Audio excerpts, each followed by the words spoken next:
हमारे साथ हैं डॉक्टर मोहम्मद नवाज गाहो जो कि कंसल्टेंट पीडियाट्रिशियन है आफान यूनिवर्सिटी पे। अस्सलाम वालेकुम। वालेकुम सलाम। कैसे हैं सर आप? अल्हम्दुलिल्लाह, अल्लाह का शुक्र।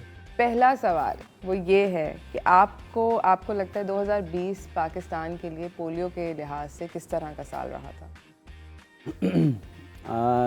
बहुत दुख से कहना पड़ता है कि एज़ कम्पेयर टू 2019, 18 जी उसके हिसाब से हम बहुत हार्ड टाइम से गुज़र रहे हैं, क्योंकि पोलियो के केसेस बहुत बढ़ गए हैं इस वक्त एज़ कम्पेयर टू 2019 और 2018 के हिसाब से। उसमें बहुत सारे कंट्रीब्यूटिंग फैक्टर्स हैं, कुछ हालात हैं, कुछ बरसात की मौसम में आ गई। उसके बाद सबसे बड़ा फैक्टर आया वो ये कोविड का आया, जिसकी वजह से हमारी हेल्थ जो वर्कर्स हैं वो बाहर नहीं निकल पाए। लोग हॉस्पिटल तक आने से घबराने लगे, अस्पताल में आने से घबराने लगे, अपने बच्चों के लेके नहीं आए। तो नो डाउट के it was very difficult time for Pakistani health care centre के भाई हमारे पास जो है ना पोलियो केस अचानक बढ़ गए। और मुझे अफसोस से कहना पड़ता है कि हमेशा हम कोई भी जंग का प्लान करते हैं, 1 साल, 2 साल, 4 साल, 5 साल हमें लगते हैं कोई ना कोई जंग जीतने के लिए। लेकिन इस जंग को लड़ते हुए हमारी गवर्नमेंट को, हम सबको, डॉक्टर्स को 26वां साल गुजर रहा है। 26 ईयर्स हो गए हम पोलियो के ख़िलाफ़ जो जंग लड़ रहे हैं।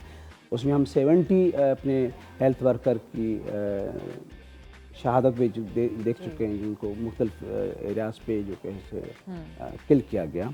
तो बहुत बड़ी कुर्बानी दी है हमारे इन वर्कर्स ने इस जंग में जलने के साथ। लेकिन फिर भी हम इस जंग में अभी भी वो अचीवमेंट हासिल नहीं कर सकते हैं जो हमें अचीव करनी चाहिए थी।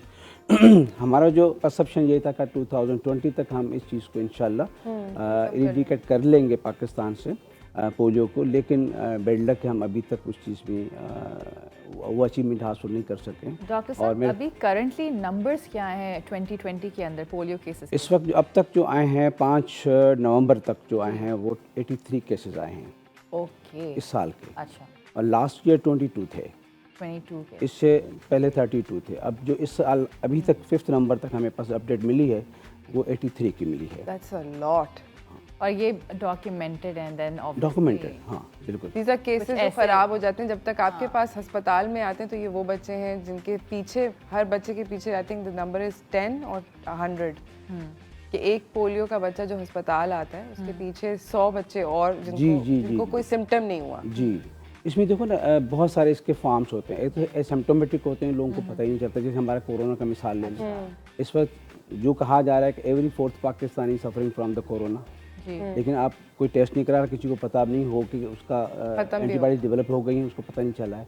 इसी तरह पोलियो के बहुत सारे जो है 95 केसेस, 95% जो है पोलियो एसिम्प्टोमेटिक होता है, जिसमें न पेरेंट्स को पता चलता है कि हमारे बच्चे को कुछ हो रहा है, न बच्चे को कुछ खुदा न खासा सिम्टम्स ज़ाहिर होते हैं।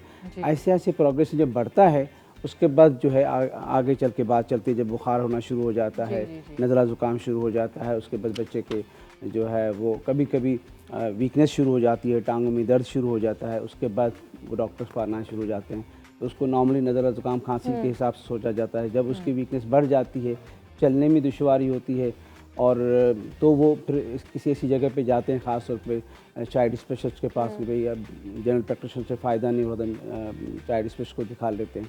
तो फिर उस हिसाब से हमारे पास जो पॉलिसीज़ मेकर्स हैं उसका एक प्रोटोकॉल बना हुआ कि ये सिम्टम्स अगर हो तो आप उसको पोलियो सस्पेक्ट करके जो है ना आगे डायग्नोस करने के लिए भेजें। तो इसलिए हमारे पास बहुत लेट से केसेस आते हैं जब उनका प्रोग्रेस हो चुका होता है। और मेजॉरिटी जो है वो बच्चे ऐसे होते हैं जो एसिम्प्टोमेटिक होते हैं, तो उनके पेरेंट्स हॉस्पिटल तक लेकर भी नहीं आते हैं। डॉक्टर साहब, मुझे बताएं कि हम ऐसी क्या गलतियां कर रहे हैं कि अभी तक पोलियो नहीं ख़त्म हुआ है पाकिस्तान से? देखो, हम सबसे बड़ी जो मीडिया है वो मल्टीमीडिया है और प्रिंट मीडिया है। उसको हमें हाईलाइट करना पड़ेगा। जिस तरह से इस वक्त हमारे पास जिस तरह से अवेयरनेस दी जा रही है कोरोना के बारे में, उस हवाले से इसको हमें बहुत हाईलाइट करना पड़ेगा और इस इशू को बहुत सीरियस इशू लेना पड़ेगा। मैंने कहा ना कि हमें 25-26 साल हो गए, हम इस जंग को नहीं जीत पा रहे हैं, तो इसको बहुत सीरियस लेना पड़ेगा और दोनों तरफ से लेना पड़ेगा कि आपको गवर्नमेंट को भी कुछ फैक्टर्स ढूंढने पड़ेंगे कि इस वजह से किस तरह से हमारा प्रोग्राम फेलियर की तरफ जा, क्यों क्या वजूहत हैं। दूसरा, पेरेंट्स में कॉन्फिडेंस पैदा करना पड़ेगा। रिफ्यूज़ल जो हमारे पास आ रहा है, जो हम पोलियो नहीं पिलाएंगे, उसका कॉज को ढूंढना पड़ेगा, क्यों रिफ्यूज़ल आ रहा है। उनके कुछ मिथ्स हैं कुछ कॉजेज़ हैं, कुछ कम्युनिटी के प्रॉब्लम्स हैं, कुछ मजहबी मिथ्स हैं, कुछ बहुत सारे फैक्टर्स हैं। तो उस पॉइंट ऑफ व्यू से हमें मिल के काम करना, मल्टीमीडिया है, सोशल मीडिया है, और हमारी पाकिस्तान पीडियाट्रिशियन उस पर बहुत सारा काम कर रही है। हमारे पीपीए के जो टीम है वो मदरसों तक गई है, और हमारे उलमा इकराम जो हैं उन्होंने मीटिंग्स की हैं। मदरसे में हमारे जो तालिब इल्म रहते हैं उन तक उनकी रसाई हुई है, उनको अवेयर किया है कि पोलियो वैक्सीनेशन बहुत इंपॉर्टेंट है, उसका कोई साइड इफ़ेक्ट नहीं है। जिस तरह से मिथ की जाती है कि इसमें अल्लाह न करे कोई हराम चीज़ शामिल है, या बहुत सारी आपको पता है कि बहुत सारी चीज़ें नहीं, मैं चाहती हूँ प्लीज़ मिथ्स बताएं, ये जो लोग समझते हैं कि पोलियो से ये हो जाता है। मैं आपको बताता हूँ। एक तो ये कहते हैं कि उसमें कोई जो है हराम चीज़ शामिल की गई है। कुछ मिथ्स ये हैं कि उसमें जो है वो एक नस्ल कशी कंट्रासेप्टिव चीज़ यूज़ की है, जिसकी वजह से हमारी कम्युनिटी में जो है एक किस्म की पॉपुलेशन कम करने की एक साजिश रखी गई है। इसके अलावा कुछ और चीज़ें भी हैं जिसमें हम मजहबी जो हमारे कुछ, जैसे उसामा बिन लादेन को यहाँ से कुछ इंसिडेंट हुआ, उसके बाद कुछ मजहबी हल्के में बहुत एक नफ़रत पैदा हो गई कि भाई पोलियो के ज़रिए हमारे इस लीडर को पकड़ा गया, उस वजह से उस इलाके में ख़ास तौर पे उस जहाँ से वो चीज़ हुई थी, तो मजहबी लेवल पे उसको बहुत नेगेटिव चीज़ में लाया गया। These are the main factors कि हमारा प्रोग्राम फेल होता गया। उसके बेस पे हमने क्या किया, तकरीबन 100 जो मुफ्तीज़ हैं फ्रॉम द वर्ल्ड, इंक्लूडिंग मिस्र है, सऊदी अरब है, मलेशिया है, तुर्की है, उनकी हमने एक बिल्कुल फतवा रिलीज़ करवाया, जिसमें बुक के फॉर्म में वो जो है फतवा आई, जिसमें उन्होंने कहा कि इसके पिलाने से कोई नुकसान नहीं है, और इस्लामिक पॉइंट ऑफ व्यू से इसमें कोई ऐसी चीज़ शामिल नहीं जिसको हम खुदा न खासा हराम की जो है बात कर सकते हैं। वो मैं खुद बहुत सारी जगहों पे कटी पहाड़ी के इलाके में गया हूँ अपनी टीम के साथ।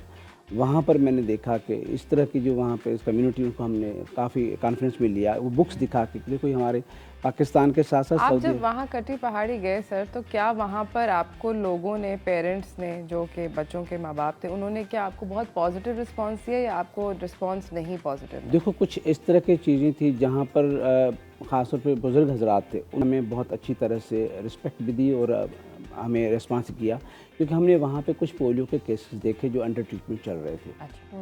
तो ऐसे जो नेबरिंग एरिया थे जहाँ पर इंसिडेंट हुए हैं पोलियो के, तो दे आर वेरी अफ्रेड कि भाई हमारे बच्चों को पोलियो ना हो जाए। तो वो जब इस तरह के इंसिडेंट देखे तो उन्होंने बहुत शौक से हमें वेलकम किया और बच्चों को पोलियो पिलाया। एक दो की जगह पे ऐसा था जो बिल्कुल मेल कम्युनिटी नहीं थी, फीमेल कम्युनिटी रिफ्यूज़ किया कि हमारे घर में कोई मर्द नहीं तो हम अभी वापस बाहर नहीं आ सकते। तो बहुत हमारे यहाँ फीमेल हमारे साथ थी, लेकिन फिर उन्होंने रिफ्यूज़ल किया। तो ये मिक्स जो है चल रहा है, कहाँ पर रिफ्यूज़ भी हो रहा है, कहीं पे हमें रिस्पांस मिल रहा है। बिल्कुल, थैंक यू सो मच कि आप आए, आपने हमें इतनी इन्फॉर्मेशन दी है डॉक्टर साहब।